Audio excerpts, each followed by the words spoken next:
L'Union européenne veut renforcer sa capacité de production de vaccins.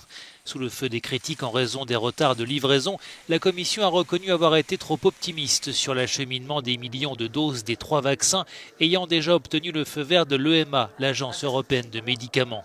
Pour Bruxelles, les difficultés de la production de masse ont été sous-estimées. Un groupe de travail va être mis en place afin d'améliorer la coordination et accélérer la vaccination alors que les nouveaux variants se propagent sur le continent. L'Agence européenne de médicaments a déjà approuvé les vaccins de Pfizer-BioNTech, Moderna et celui de l'alliance AstraZeneca-Oxford. D'autres vaccins sont en attente de validation.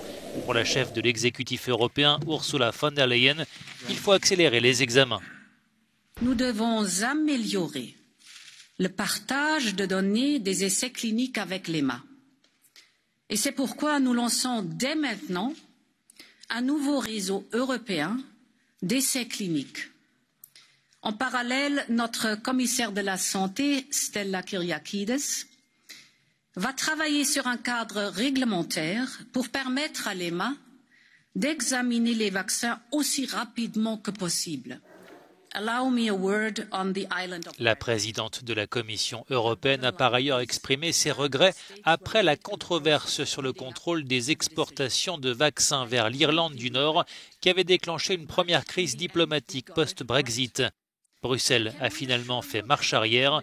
La Commission fera de son mieux pour préserver la paix en Irlande du Nord, a insisté Ursula von der Leyen, qui s'exprimait à l'occasion d'une séance plénière du Parlement européen.